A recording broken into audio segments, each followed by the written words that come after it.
Hey there, folks. Welcome to yesterday's news for September 21st, 2018. First story I'm going to cover today is a bit of an update on the Cody Wilson situation. So, if you are not familiar, Cody Wilson is the founder of Defense Distributed, which is a company that makes, they actually make tools for making guns at home, basically.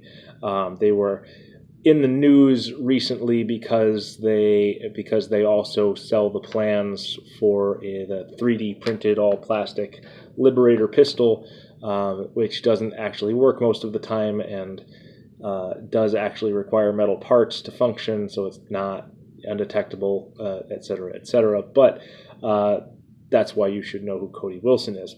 Anyways, he was charged with, and an arrest warrant was issued for having sex with a minor, and there's really no doubt that he did it. And initially, the story sounded like there was no doubt that he knew she was 15 or 16. But as it turns out, he met her on a website that supposedly requires its members to be 18 and up. So anyways, he had gotten tipped off and gone to Taiwan. It is unclear whether he fled to Taiwan or was already planning to leave and just decided not to come home. But he did not come home when he was supposed to. But he has been captured in Taiwan, and he is in custody in Taiwan, and presumably the State Department is working out extradition arrangements.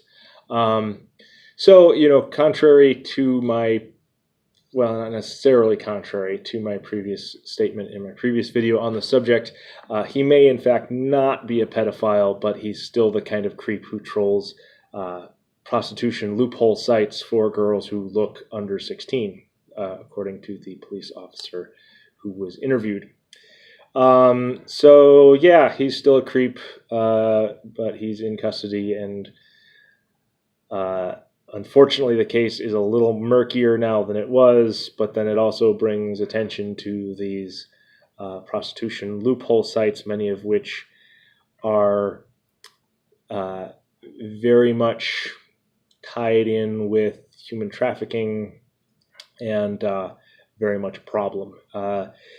It's just one of those things. As a libertarian, I'm generally not a fan of regulating activities between consenting adults, but then there are a lot of people using these platforms where it is not consenting adults, and so having I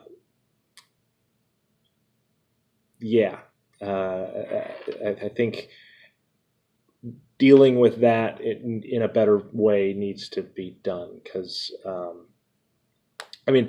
granted, honestly, my personal opinion would be leave the sites up and then use them to catch the human traffickers, because it's actually pretty easy to find them if you go to their advertisements on the internet. But that's another story, and so, but at least this case perhaps brings that broader situation into the public eye, and maybe it'll get some more attention, because it is a subject that needs attention that it doesn't get, because most people don't want to look at that sort of thing and don't want to be aware of it. And so there is a lot of questionable stuff in terms of this being used as a political football, and a lot of powerful people who are not exactly interested in enforcing human trafficking laws and all that. So the more this subject gets into the public sphere, the more those people get outed, the more we can actually change the way things are handled and reduce the amount of people who are being exploited in that way. So hopefully there will be good that comes from this, we'll see how that goes. So the second story is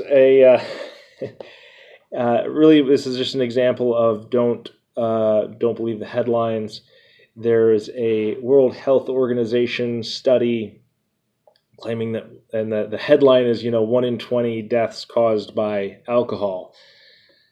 But that's not what the study says. The study says that 1 in 20 deaths from disease is a disease which has a statistical association on some level with alcohol, which is not the same thing. So, yeah. So, always read the story. Don't believe the headlines. And, in this case, it's one of those things where they keep doing stuff like this, and it really just hurts their own credibility because, unfortunately, like they'll put out this stuff because, they've got to get attention and justify their budget and all that. But then they put out this stuff that's total BS, and it damages their credibility. So, in my opinion, this does damage the WHO's credibility a little bit. Not that they had a whole lot to start with, but don't exaggerate. If you are in the scientific sphere, don't exaggerate your claims for clickbait. While it is tempting, it destroys the institution of science, and it is not. It's not okay. It's bad enough when the news media loses credibility because of clickbait, but when science loses credibility because of clickbait, that is a problem, and that concerns me. I mean, maybe that's just my personal opinion as a scientist. To me, science is a little more precious than the news. So 1 in 20 deaths is not caused by alcohol. 1 in 20 disease-related deaths is caused by a disease in which alcohol may or may not be a contributing factor. So just the latest in a long line of that sort of exaggeration. So that's about all I have to say about that, and hope you found it interesting. If you did, like, share, subscribe, etc., and I will see you tomorrow.